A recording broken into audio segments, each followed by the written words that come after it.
Zeiss Leica Imaging Solutions, ZLES aalis sa China. Labis na ikinagulat ito ng buong industriya sa China. Ako ang lalaking nagtangkang nakawin ang teknolohiya ng Aleman sa loob ng 15 taon. Ito ay bahagi ng isang pag-amin na isinulat ni Enger. Rafael Rafi Cruz, isang Pilipinong inhinyero na nagtrabaho sa pabrika ng complex machine ng ZLIS sa Shanghai sa loob ng 15 taon at mataman na nagmamasid sa teknolohiyang banyaga. Ito ay nangyari noong taglagas ng 2000-2004 sa isang sulok ng Light Industry and Science Park. Lisp sa Calamba, Laguna. Ang gusaling dating may lantarang karatula ng Zeiss Leica Imaging Solutions ay isa na ngayong puro kalawang na balangkas. Basag na mga bintana, kinakalawang na shutter, at isang parking lot na kinakainan ng damo. Doon ay nakatayo ang isang lalaking nasa kalagitnaan ng edad, siya si Enger, Rafael Cruz, 45 taong gulang. Isang inhinyero na dating nagtrabaho sa pabrikang ito. Sa kamay niya ay may isang luma at punit-punit na notebook na hawak niya.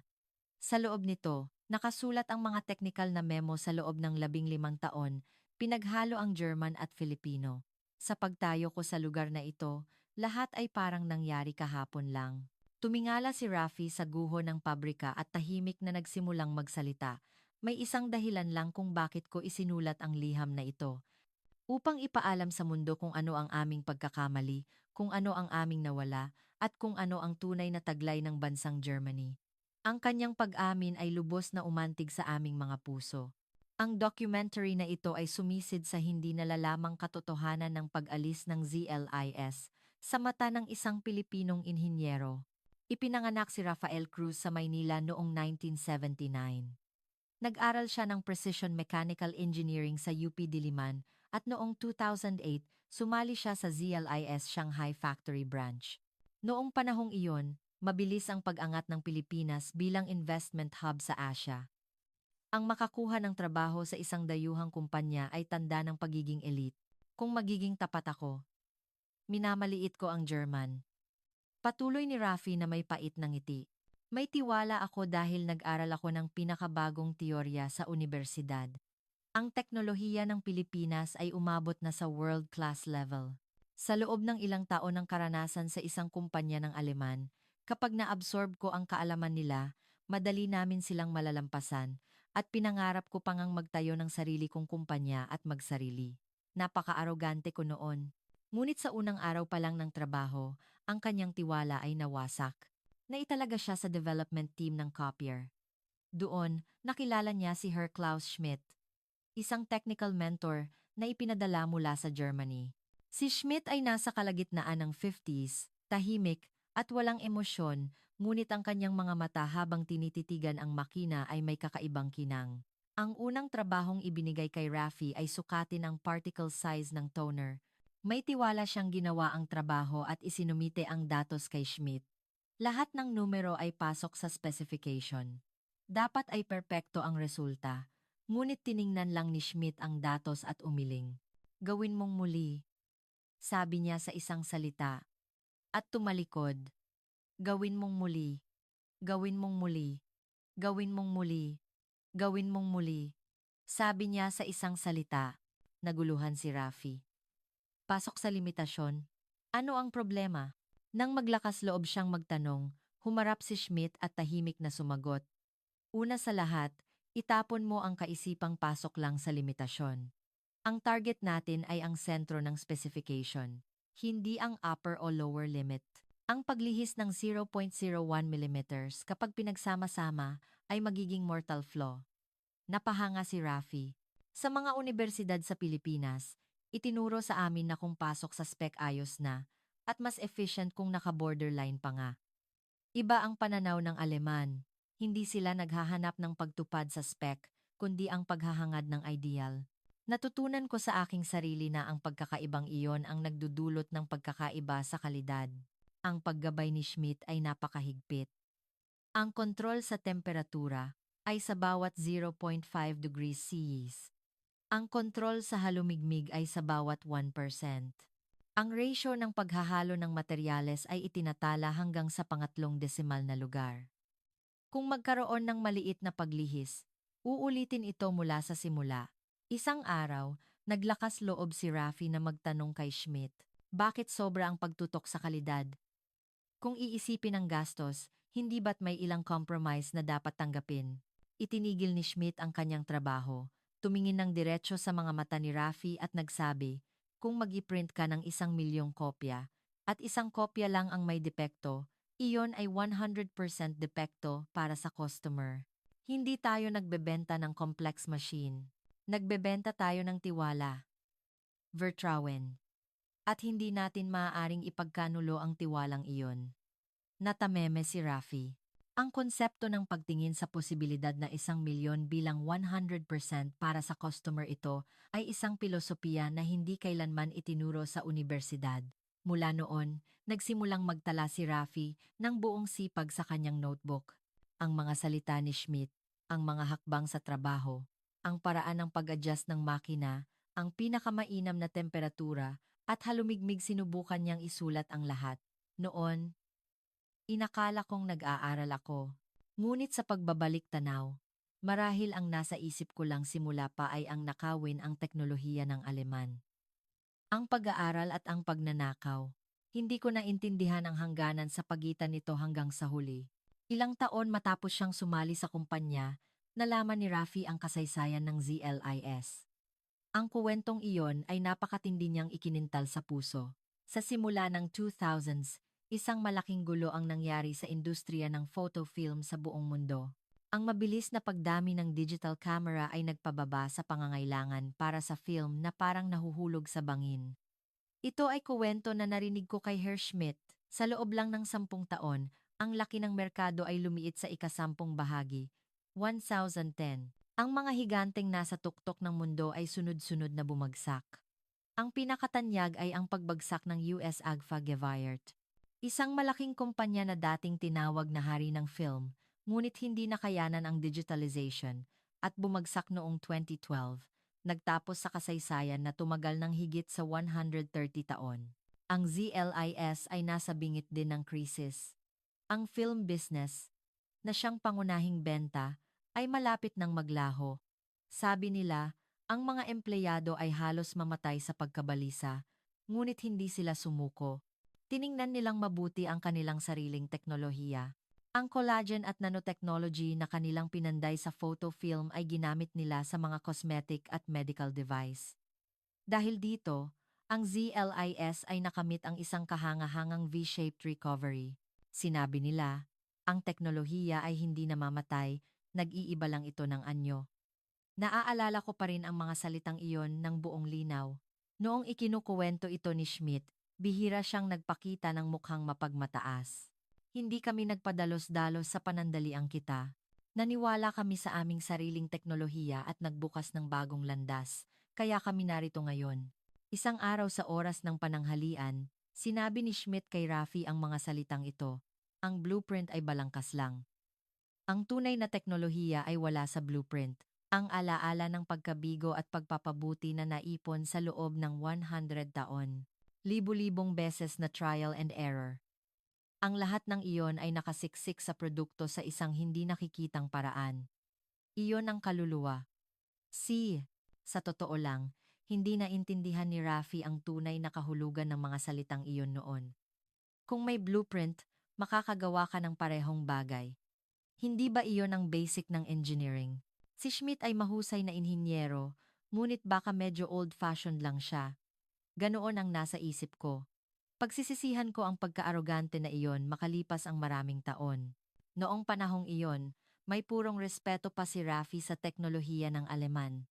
Araw-araw ay isinusulat niya ang mga salita ni Schmidt sa notebook at abala sa pag-absorb ng teknolohiya. Nagsimula siyang mag-aral ng German, nagsisikap na makabasa ng mga technical book sa orihinal na wika, ngunit hindi nagtagal ang respetong iyon.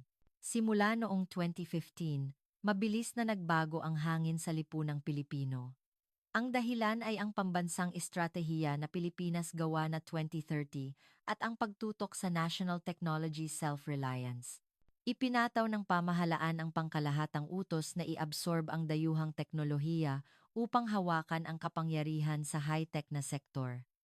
Nagbago ang hangin sa lipunan. Tapos na ang panahon ng pag-aaral mula sa Germany.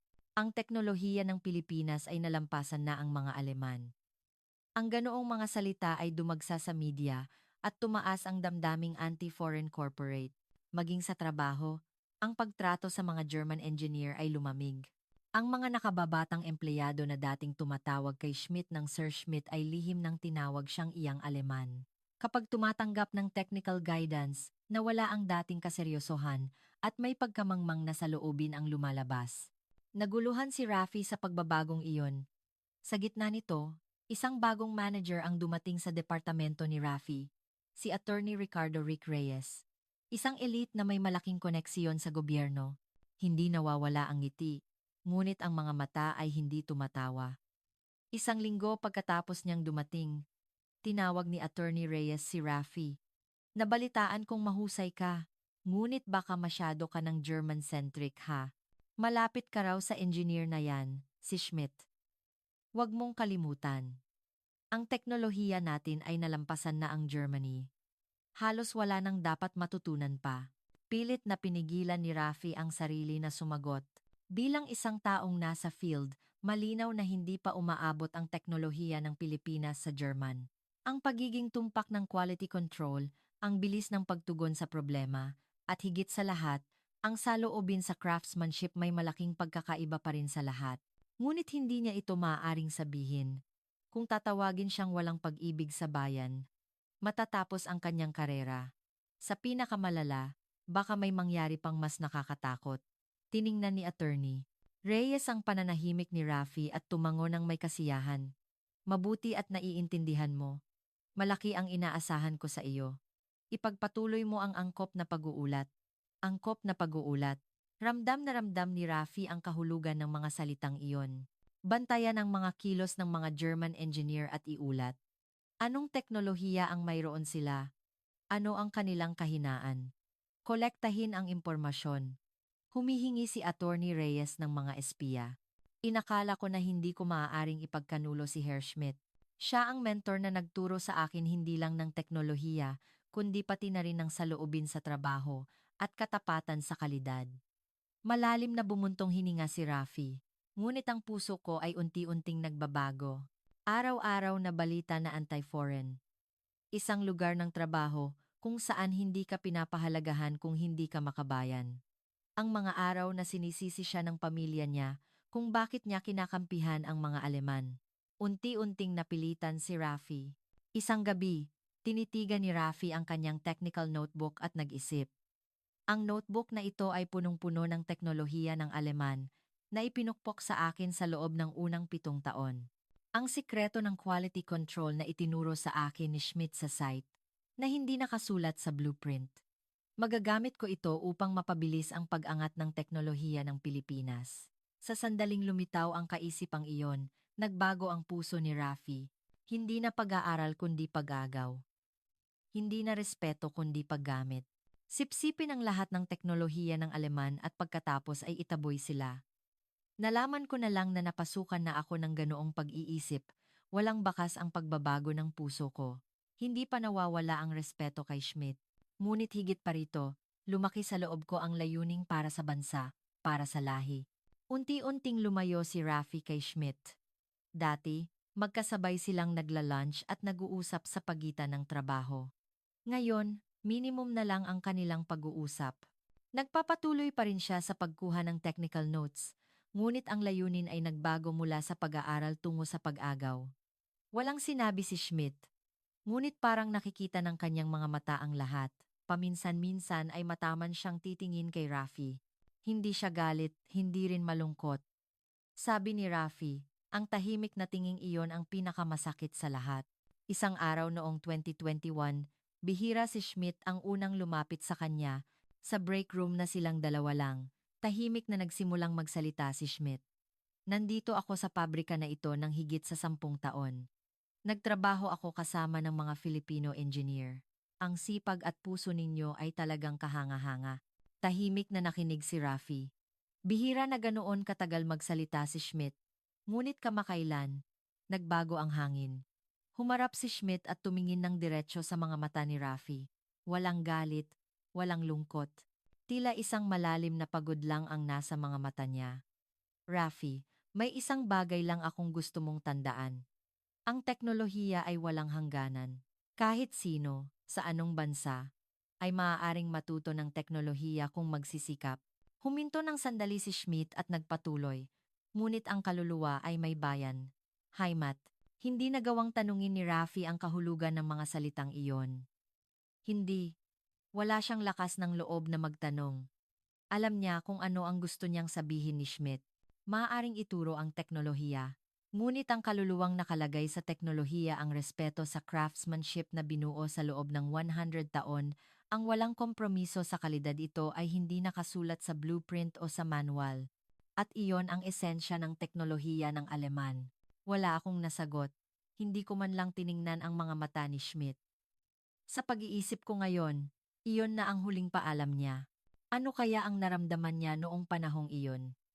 Ang pagtataksil ko sa mentor na nagmahal sa akin bilang alagad ang pagkakasala na iyon ay sumasakal pa rin sa puso ko ngayon. Dumating ang oras ng tadhana noong 2022. Naglabas ang gobyerno ng China ng isang bagong regulasyon na tinatawag na National Security and Equipment Safety Standards. Sa harap, ang layunin ay tiyakin ang security ng impormasyon. Ngunit sa sandaling makita ni Rafi ang nilalaman, naintindihan niya ang lahat. Ang punto ng regulasyon ay ito: ang mga dayuhang kumpanya na nagbebenta ng complex machine sa loob ng China ay kailangang ibigay ang lahat ng teknikal na impormasyon, blueprints, proseso ng pagmamanupaktura, source code, at maging ang chemical compound ng mga materyales. At obligadong gawin ang buong proseso mula sa design hanggang sa manufacturing sa loob ng China. Sa madaling salita, isang ultimatum ito na ibigay ang lahat ng teknolohiya o umalis sa merkado ng China. Hindi napigilan ni Rafi ang kanyang excitement. Ang matagal ng pangarap niya ay matutupad. Mapapasakamay na niya ang lahat ng teknolohiya ng Aleman. Dumating na ang oras upang punan ang mga blankong bahagi ng kanyang technical notebook. Nagkamali ako at kumbinsido akong mananalo kami. Hindi gugustuhin ng mga kumpanya ng Aleman na mawala ang malaking merkado ng China. Hindi nila itatapon ang bilyong-dolyar na benta taon-taon. Siguradong magko-compromise sila at ibibigay ang teknolohiya. Ganoon ang paniniwala ko. Maging sa lugar ng trabaho, may kapaligiran ng tagumpay. Ipinahayag ni Attorney Reyes sa kanyang mga tauhan. Sa wakas, mapapasa atin na ang teknolohiya ng Aleman. Wala silang pagpipilian. Mawawala ang merkado ng China o ibibigay ang teknolohiya. Sa alinmang paraan, panalo tayo. Ngunit ang sagot ng CLIS ay hindi inaasahan ng sinuman. Isang salita lang: pag-alis. Iiwan nila ang bilyong-dolyar na benta at tuluyang aalis sa merkado ng China. Isasara ang pabrika at ibabalik sa Germany ang lahat ng kagamitan. Walang kompromiso. Noong una, inakala kong biro lang ito. Nagpapalaki lang sila, ngunit nang makita ko ang kanilang mga mata, naintindihan ko. Seryoso sila, handa talaga silang itapon ang bilyong-dolyar. Nagsimula ang proseso ng pag-alis. Tahimik na inalis ng mga German engineer ang mga makina at binura ang datos. Hindi sila nag-iwan ng anuman, hindi man lang isang tornilyo o isang wire. Ang production base na binuo sa loob ng 10 taon ay naglaho, nang walang bakas sa loob lang ng 3 buwan. Ang mukha ni Schmidt ay kalmado, gaya ng dati. Walang galit, walang lungkot, walang hinanakit. Ngunit pagkatapos maglakad ng 4 na hakbang, tumigil siya at lumingon. Dapat alam mo, Rafi, kung ano ang aming pinoprotektahan. Iyon ang huling salita ni Schmidt. Hindi nakasagot si Rafi. Wala siyang nagawa kundi tingnan ang likuran ni Schmidt habang umaalis. Hindi ko kailanman malilimutan ang likuran na iyon. Maliit at payat na likuran. Ngunit ang likuran na iyon ay may bigat ng 100 taong kasaysayan. Si Rafi, na naiwan sa walang laman na pabrika, ay tinamaan ng matinding kawalan. Nagliliwanag ang fluorescent light sa kisame. Ang espasyo, na dating puno ng ingay ng mga makina, ay napakatahimik. Ngunit, parang pinalayas ang kawalang iyon, umalingaw-ngaw ang boses ni Attorney Reyes. Bakit ka nalulungkot? Tagumpay natin ito. Tumakas ang mga Aleman. Ngayon, sa teknolohiya natin, tayo ang mamumuno sa merkado ng China. May mahalaga kang papel. Inalok ni Attorney Reyes si Rafi na lumipat sa isang local machine manufacturer. Ang manufacturer na iyon ay isang bagong kumpanya na mabilis na binuo sa ilalim ng gobyerno upang punan ang malaking puwang na nilikha ng pag-alis ng ZLIs. Inalok siya ng titulo na Technical Director at napakalaking suweldo. Gamitin ang technical notes ni Rafi ang kaalaman na natutunan sa Germany sa loob ng 15 taon para sa Pilipinas. Hindi ako nagdalawang isip. O baka hindi ko na kailangang magdalawang isip. Umalis na ang mga Aleman. Ang naiwan ay ako at ang technical notes na ito. Gamitin ito para habulin at lampasan ang Germany. Iyon ang misyon ko, paniwala ko. Tagsibol ng 2023, nagsimula si Rafi sa kanyang bagong trabaho. Ang Development Department ng Local Complex Machine Manufacturer. Bagong office building, bagong computer equipment. Ang mga batang inhinyero na masisipag lahat ay kumikinang sa paningin niya. May blueprints ako. Alam ko kung saan kukunin ang mga pyesa. Ang know-how na hindi iniwan ng mga Aleman ay nakasulat lahat sa notebook ko. Sa loob ng isang taon, makakagawa tayo ng produktong katumbas ng German. Ganoon ang ipinahayag ni Attorney Reyes. Dumating na ang oras upang mamunga ang 15 taong naipon. Ganap na i-replicate ang teknolohiya ng Aleman at ipakita sa mundo ang kakayahan ng Pilipinas. Ngunit ang katotohanan ay sobrang hirap. Sa ikatlong araw pa lang ng trabaho, natigilan si Rafi. Ang kontrol sa temperatura ay sa paligid lang ng 20 siya. Ang humidity ay hindi sinusukat. Ang ratio ng paghahalo ng materyales ay tantiya lang ng gumagawa. Malayo ito sa mga pamantayan na ipinukpok sa kanya ni Schmidt. Mali ito, sinabi niya, at humingi ng pagpapabuti. Masyadong mahal. Walang problema kung pasok sa spec ang sagot at hindi siya pinansin. Napakasensitibo, German-obsessed, ang bulong sa likuran niya at si Rafi ay tuluyang na-isolate. Ngunit may gut feeling siya. Kung magpapatuloy ito, may mangyayari na hindi na maibabalik. Ang gut feeling na iyon ay nagkatotoo sa pinakamasamang paraan. Taglagas ng 2023, ipinakilala ang bagong complex machine sa merkado. Isang malaking advertising campaign ang ginawa, sinasabing katumbas ng German-made, ngunit kalahati ang presyo.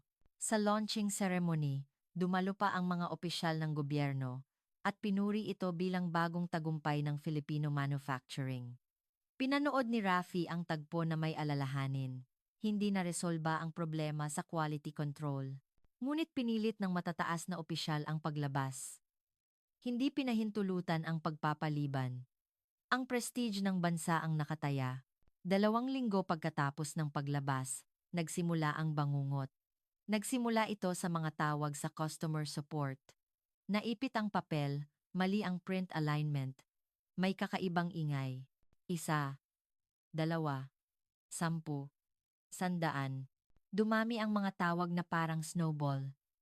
Makalipas ang 1 linggo, fully booked na ang call center. Tumutunog ang telepono at umaapaw sa reklamo ang inbox. Dumagsa ang galit na post sa social media. Hindi mapagkakatiwalaan ang gawa ng Pinoy. Ibalik nyo ang Aleman. Sinimulan ni Rafi na kalasin ang mga produkto na ibinalik upang mahanap ang sanhi at natuklasan niya ang isang nakakatakot na katotohanan. Ang mga materyales ay hinalo ayon sa notes ko at ang proseso ay binuo. Ngunit ang produktong lumabas ay malayo sa blueprint. Ang maliliit na paglihis sa temperature control, material mixing at assembly process ay nag-ipon-ipon at ang produkto ay naging ibang-iba sa blueprint. Ang bawat isa ay napakaliit na hindi nakikita ng mata. Ngunit ang mga iyon ay komplikadong naghalo at lumaki. At ang resulta ay isang ganap na ibang produkto. Ang rate ng paper jam ay 10 beses na mas masama kaysa sa panahon ng ZLES. Hindi man lang kayang mag-print ng tuloy-tuloy ng 1,000 pahina. Noon, naintindihan ko sa wakas. Ang tunay na kahulugan ng sinabi ni Schmidt. Ang blueprint ay balangkas lang. Ang blueprint ay naglalaman ng mga numero at sukat. Ngunit ang feeling na kailangan upang matupad ang mga numerong iyon ay hindi nakasulat. Ang pakiramdam ng ito ang pinakamainam na temperatura, Ang karanasan ng ganito ang pagkakasunod-sunod ng paghahalo ng materyales. Ang anggulo at lakas na ito ang kailangan sa assembly ang pandama ng craftsman. Ang lahat ng iyon ay di nakasulat na kaalaman, takit knowledge na naipon sa loob ng 100 taon sa pamamagitan ng libo-libo at milyon-milyong beses na pagkabigo at pagpapabuti. Ang kaluluwa na nagbibigay buhay sa balangkas ng blueprint ito ay isang bagay na hindi kailanman maisusulat sa isang notebook. Ano ang natutunan ko sa loob ng 15 taon? Inakala kong nagnakaw ako ng teknolohiya, ngunit sa totoo lang, wala akong ninakaw. Hindi, hindi ko maaaring nakawin. Ang kaluluwa lang ang hindi pwedeng nakawin. Nagmadali ang kumpanya na bumuo ng bagong produkto. Sinubukan nilang maglabas ng mas high-performance na modelo upang mabawi ang pagkabigo, ngunit sunod-sunod na bumagsak ang mga proyekto. Tuwing may teknikal na pader na kailangang lampasan, ang mga salitang sana nandito lang ang mga German engineer ay lumalabas. Sunod-sunod na umalis ang mga mahuhusay na inhinyero. Nakita nila na walang kinabukasan ang kumpanya. Lumala ang daloy ng pera at tinigil ng mga bangko ang pagpapautang. 3 taon lang matapos itong itatag. Ang local complex machine manufacturer na nagpahayag na lalampasan ang Germany ay naglaho ng walang iniiwan. Nagsara ang pabrika, naghiwa-hiwalay ang mga empleyado, at nawalan din ng trabaho si Rafi. Nawalan ako ng lahat. Trabaho, ipon, dangal, at ang pinaniniwalaan ko sa loob ng 15 taon. Taglagas ng 2024, nag-iisa si Rafi Cruz na nakatayo sa dating lugar ng pabrika ng ZLIS. Itinulak niya ang kinakalawang na gate at naglakad sa lupang kinakain ng damo. Nakatayo pa rin ang gusali, ngunit basag na ang mga bintana at may graffiti na sa dingding. Ang floor na dating puno ng mga modernong makina ay isang malaking walang laman na espasyo na lang. Hawak niya ang technical notebook ang talaan na isinulat niya araw-araw sa loob ng 15 taon. Isang technical memo ng Aleman na umabot sa libu-libong pahina. Ngunit ngayon, wala itong halaga. Sinubukan kong nakawin ang teknolohiya sa loob ng 15 taon. Kinopya ko ang blueprint, itinala ang proseso ng pagmamanupaktura, at sinabayan ang ratio ng paghahalo ng materyales. Ngunit ang pinakamahalaga ay wala akong nanakaw. Huminga ang hangin, at binuklat ang mga pahina ng notebook. Huminto ang hangin sa pahinang may nakasulat na mga salita ni Schmidt. Ang blueprint ay balangkas lang. Ang tunay na teknolohiya ay wala sa blueprint. Ang teknolohiya ay walang hangganan. Ngunit ang kaluluwa ay may bayan. Heimat, hindi namin nilapastangan ang paa ng tigre. Nilapastangan namin ang kaluluwa ng tigre. At nakuha namin ang kabayaran. Ipinikit ni Rafi ang kanyang mga mata at inalala ang mukha ni Schmidt, ang tahimik, walang emosyong German engineer na iyon, ngunit ang kanyang mga mata habang tinititigan ang makina ay mas nag-aalab kaysa kaninuman. Herr Schmidt, nakita mo na ang lahat mula sa simula, hindi ba? Kung ano ang balak kong gawin. At na hinding-hindi ako magtatagumpay. Kahit ganoon, patuloy mo pa rin akong tinuruan ng teknolohiya. Tinrato mo pa rin ako bilang isang inhinyero hanggang sa huli. Tumulo ang luha. Ang dahilan kung bakit ko isinulat ang liham na ito ay upang magbayad sala. At isang babala, huwag maliitin ang tunay na craftsmanship ng Germany. Ang mayroon sila ay hindi lang teknolohiyang nakasulat sa blueprint. Mayroon silang kaluluwa ng craftsmanship na pinanday sa loob ng 100 taon. Iyon ay isang bagay na hindi kailanman maaaring agawin, gaano man karaming pera ang ibigay, o gaano man katindi ang pananakot. Dito nagtatapos ang pag-amin ni Rafael Cruz. Pinili ng ZLES ang paraan ng pagprotekta ng kanilang teknolohiya, kahit nakapalit nito ay bilyong dolyar. Ang dangal kaysa sa panandaliang kita. Iyon ang kaluluwa ng German craftsmanship. Ang di nakasulat na kaalaman, tacit knowledge, na hindi isinusulat sa blueprint. Ang determinasyon na hindi pinahihintulutan ang paglihis ng 0.01 millimeters. Iyon ang lakas na tanging ang mga taong may tunay na puso ang mayroon. Pahalagahan at ipasa natin ang dangal na ito sa susunod na henerasyon. Iyon ang pinakamahalagang bagay na magagawa natin.